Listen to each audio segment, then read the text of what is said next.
I want to welcome everybody to Quick Bites. Today, I am honored and proud to have Max Goldberg join us here from Organic Insider at Naturally Bay Area. And Max comes with a wealth of knowledge within the organic space. Max is somebody that I've had the pleasure to meet. I believe we met for the first time at Expo West a couple years back. And I've just been a huge fan of the work that he's publishing within Organic Insider and the work that he's doing to really highlight all that's important within the world of organic, the world within food and beverage that we all work in.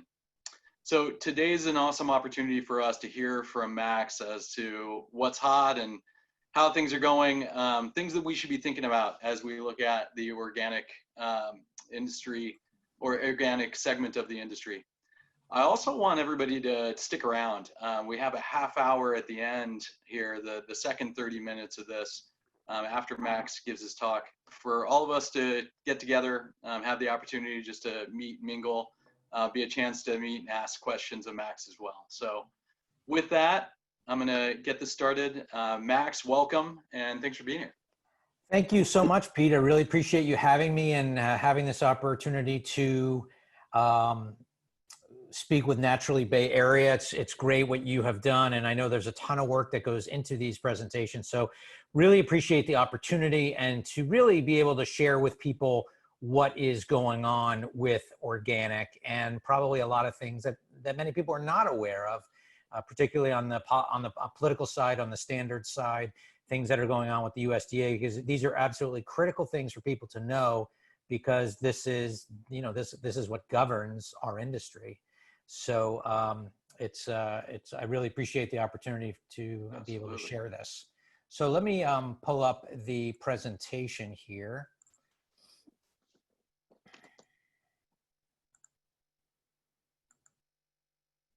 All right. Okay, let's start off with, well, we're going to be talking about what's hot in organic. But first off, I want to speak about a few of the key issues that our industry is facing. And if you read my newsletter, Organic Insider, you'll know that I write about this often. One of them is organic dairy factory farms. This is a major problem in the organic industry. And even if you're a vegan, it's something you should be concerned about, because it's impacting the integrity of the organic seal. The Washington Post did a massive investigation a few years ago where I think it was about a 10-month investigation where they showed Aurora Dairy in Colorado. There was just absolutely no way that this dairy was able to abide by the organic rules, where the animals were able to exhibit natural behavior, access to pasture.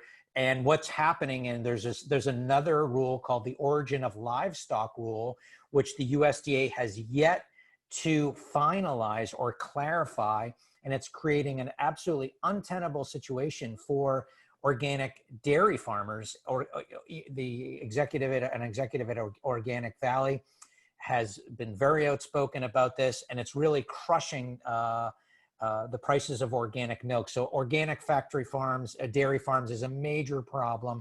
The illegal allowance of hydroponics. Hydroponics is a complete violation of Section 65(1)(3) of the Organic Foods Production Act of 1990, which was ratified by Congress. And what that says is that farmers have to have a management plan that fosters soil fertility. Growing tomatoes, berries, peppers in a bucket of water has nothing to do with fostering soil fertility, yet the USDA is allowing this. There's the Center for Food Safety has filed a lawsuit against the USDA for allowing this, and there are two add-on labels. One, the Regenerative Organic Certified, which we'll talk about in a little while, and then the Real Organic Project. These are add-on labels that go on top of the USDA organic seal. Both of those add-on labels have prohibited hydroponics in organic. And again, it's creating an unlevel playing field for these farmers that are growing in the soil. A third point is fraudulent imported grains from abroad. Again, the Washington Post did another massive investigation in this in 2017, showing that the organic grains, corn and soy predominantly coming from countries such as Turkey and Ukraine were fraudulent, just completely fraudulent. And supposedly a lot of that has been cleaned up. The watchdog organizations that I speak with say about 75% of that has been cleaned up, but it's still an issue. So this is generally corn and soy that was being fed to the organically raised animals. That's what they were being fed. So there's and that's killing the domestic market for corn and soy if we're importing all these fraudulent organic grains because the prices are artificially low. Again, an unlevel playing field. The fourth point is some worrisome actions by the USDA. The USDA there were these proposed organic animal welfare standards that were worked on and agreed upon. They had been working on these for years, and the USDA just completely pulled those. One other thing is that two other things. Last year, a very high-level USDA official testified at a congressional subcommittee hearing. It's on Organic Insider, the video, that he said it would be reasonable to have the discussion to allow gene editing in organic. This is a USDA official saying it would be reasonable to have the discussion to allow gene editing in organic. I mean, that is scary and frightening. And this is why organic was created, to have an alternative to the conventional agricultural system that doesn't have GMOs. So gene editing is GMO 2.0, and this senior official at the USDA thought it was reasonable to have the discussion about gene editing in organic. Another action by the USDA is this is a very technical thing, but a really important thing. There's something called the National Organic Standards Board. It meets twice a year, and it makes recommendations to the USDA about rules and ingredients and things like that. So they make recommendations to the USDA. And this independent board was established by Congress in the Organic Foods Production Act of 1990. The USDA filed something in the charter of the National Organic Standards Board, which says basically that the USDA, the person in charge of the NOSB at the USDA, has to approve the work agenda. So when the members of the National Organic Standards Board get together, they can't even set their own agenda. They're not allowed to talk about, say, hydroponics, which is a major, major issue. So these are the things that we are up against at the USDA. So let's get into the hot topics in organic. Number one is something called Organic Plus. I was speaking with Anya Fernald, and she came up with this name, and this is something I had been thinking about. But the actual, she's the CEO and founder of Bel Campo. Many of you out there may know Bel Campo in the Bay Area. But what I believe is, and what's happening is that the USDA seal may soon not be enough. So as I mentioned, there are two add-on labels. One is on the right-hand side, you can see the Regenerative Organic Certified Seal.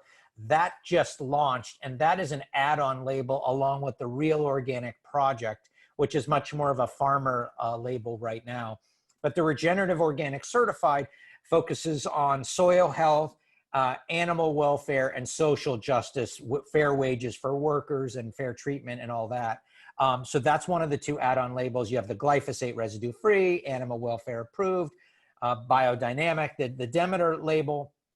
So I believe, and many others in the industry do as well, that we may be getting to a point where the organic seal may not be enough. And what I've written about for the last year or so is this Regenerative Organic Certified logo. And I believe that's poised to be the new gold standard in organic, because it's raising the bar for what organic represents. And that was the reason. And it's a very difficult standard to get. There are a handful of brands that got it. It was started by Dr. Bronner's, Patagonia, and Rodale Institute. Rodale Institute is the nonprofit in Pennsylvania. This is J.I. Rodale, started the organic food movement in the 1940s, and they're doing a lot of very important research at the 330-acre farm in Pennsylvania. And if you ever have the chance when things open up again and they have dinners and events there like they do, try to get to Rodale Institute. Number 2 is food as medicine. And I think we're seeing that now with COVID particularly, and brands that are using functional organic ingredients, an emphasis that support things like immunity and brain health, whether it's ginger, turmeric, medicinal mushrooms like reishi and chaga. I mean, those companies, anecdotally, when I've been speaking to those companies over the last few months with COVID, they can't keep the products on the shelf. And other things that, we're seeing more and more of is a clean ingredient panel, ones that are not using gums and natural flavors. And the other thing is really being able to communicate the health benefits of the ingredients that you're using.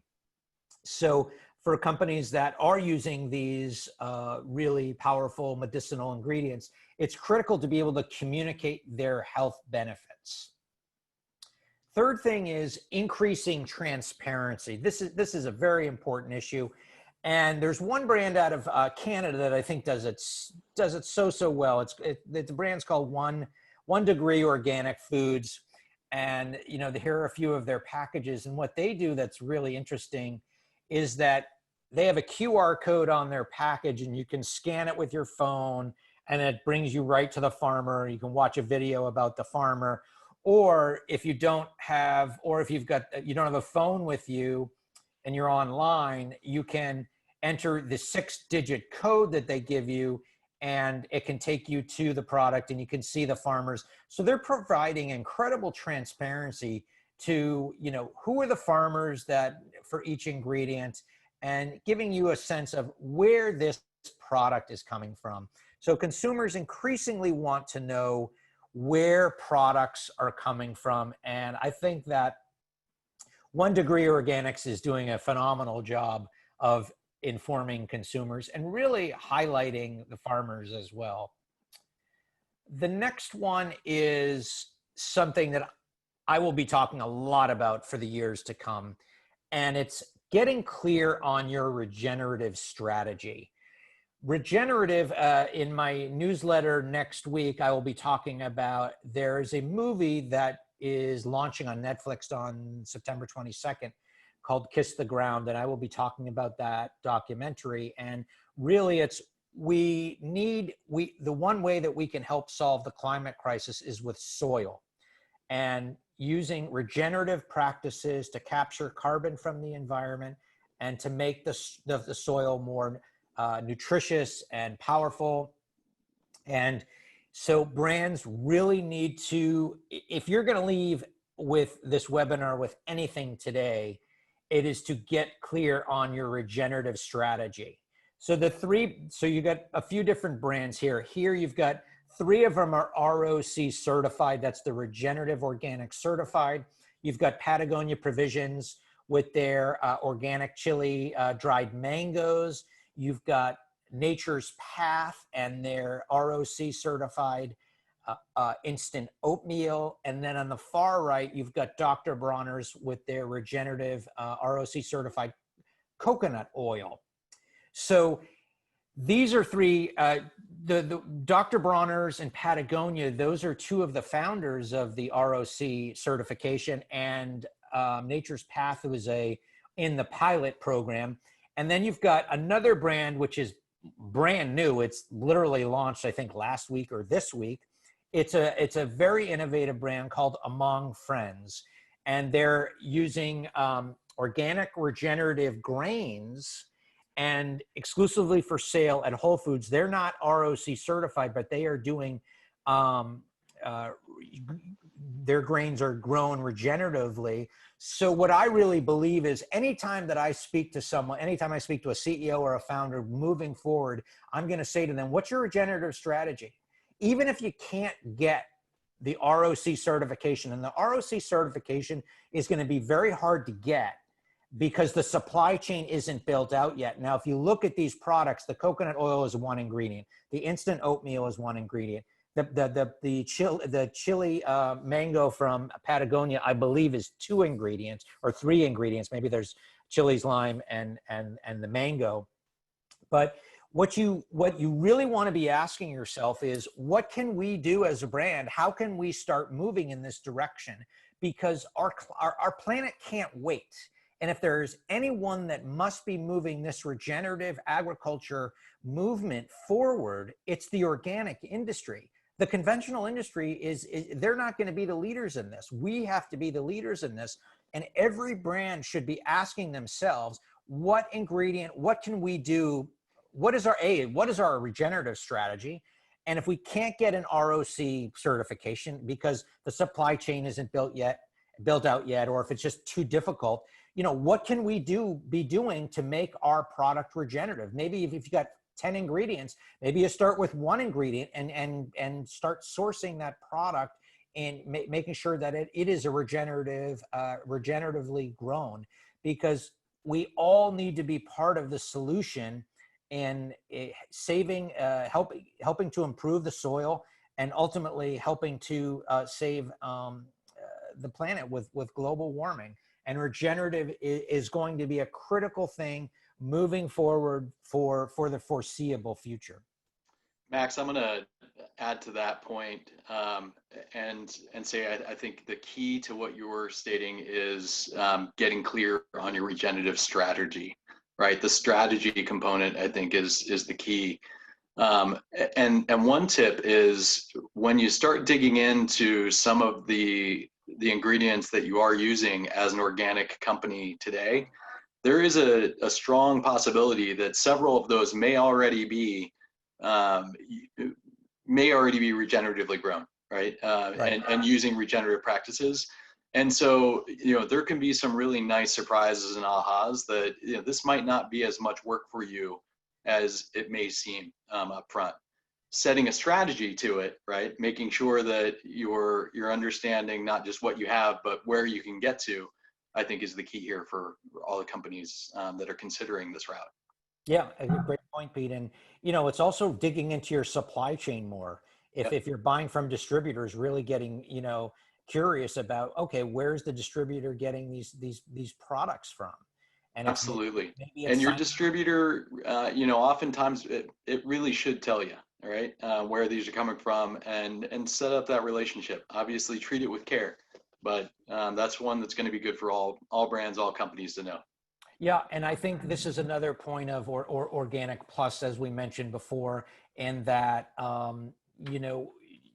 really moving beyond the basic minimum of getting the organic certification. It's really about, these brands that I have up on the screen here. Among Friends is a brand new company, but look, they've gone above and beyond the minimum upon launching, and with their and you go on their website and they've got pictures and stories of all the farmers, and they're launching with Thrive, and Thrive is very committed to regenerative agriculture. And then you've got Patagonia, Nature's Path, and Dr. Bronner's, who are super committed to regenerative and really doing the right thing. They're not the only ones, but they are certainly incredibly committed to this. So getting clear on your regenerative strategy is, as I said, is hopefully the big takeaway from today's webinar. And lastly, communicating your social mission. The organic consumer really cares about sustainable packaging, giving back to the community and the environment. And a study of 20,000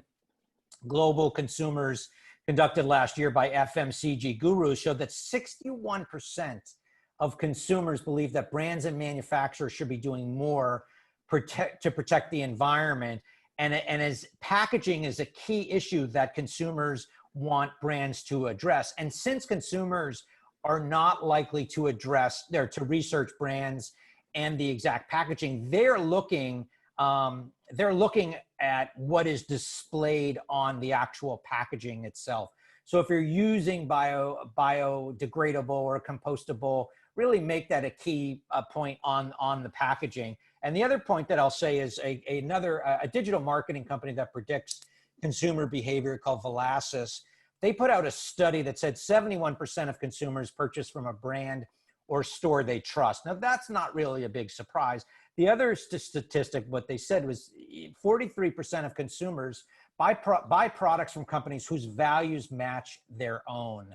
So, doing right by packaging and giving back to the community, a lot of brands are already doing this. It's very important to communicate that in your messaging in your, whether it's social media, on your website, because it really matters to brands. You take a brand like Dr. Bronner's, they give 8.6% of revenues to social causes.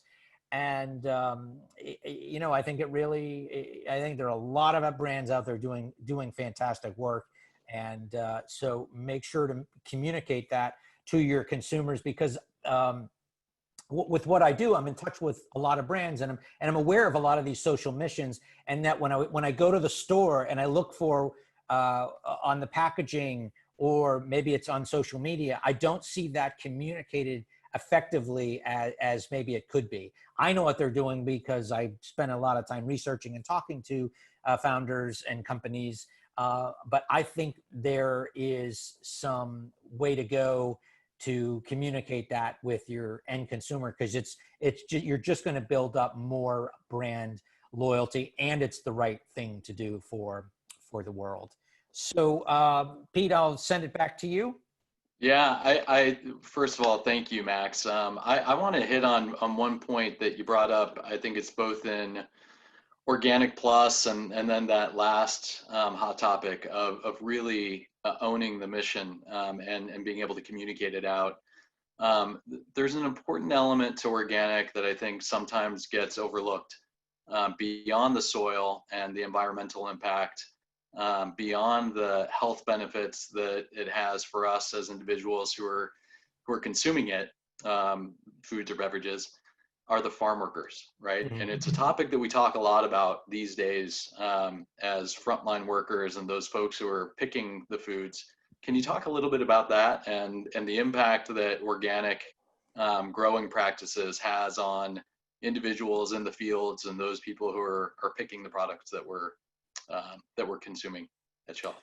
Yeah, what I can speak to about that, first of all, is my personal experience. I got to organic primarily because I didn't want to put pesticides and GMOs in my body. And this was 2001. I've been eating close to 100% organic since 2001. And then as I got involved in the industry, I started writing about the industry. My reason for organic started to shift. Yes, I don't want to put those things in my body, but I also don't want to support the companies that are producing these chemicals, that are producing these seeds. I don't go out to the non-organic restaurants because I don't want to support these companies, period. And it's very easy for us, people who live in the cities and who are not working in agriculture, to not have to worry about it. But there are these farm workers, many of whom do not get represented. Their rights are not represented. They don't get treated especially well, and who have to work on farms where they're spraying all these pesticides and very toxic chemicals. The biggest one, the most well-known, is glyphosate. Glyphosate is the primary ingredient in Monsanto's Roundup. We spray approximately 250 million pounds of it each year, 1.65 billion globally. It is known to the state of California to cause cancer. The World Health Organization said it's a probable human carcinogen, which means it probably causes cancer. This is a super toxic chemical. And when we can purchase organic, that means we're keeping chemicals off of not only the farms, but lessening exposure to farmers who have to deal with this on a daily basis, and they're suffering. So when you're purchasing organic, it's not just about, what does it mean for our body? It's also, what it means for the environment and keeping farmers safe. Absolutely. And I think that's great information, and I appreciate you hitting on it. So Max, thank you so much for the overview. Thanks for hitting some of the key issues that are affecting organic. Thanks for hitting some of the hot topics that I think we all need to be paying more attention to as we're out there and creating brands, creating new products, and really thinking about the future of our industry. We have the opportunity now to jump in and actually take questions in a slightly, I think, more intimate setting. So we're going to be able to jump into some breakout rooms. In the chat section, there's going to be a link for everybody. This is a little bit clunky, but we're going to be able to break into a meeting. You can jump off. Once you hit that link to the meeting, you're going to be sent over to another Zoom where we'll break into groups of, let's call it around 10 or so, and have the opportunity to connect with Max, ask questions, and then just to talk amongst ourselves about some of these issues that we're seeing in organic. I want to thank everybody for joining. Thank you, Max. Yeah, thanks so much for having me and for putting this on and providing a forum for people to, you know, hear about what is going on in organic, and really appreciate the opportunity. Thank you so much. Alrighty. Thanks, everyone.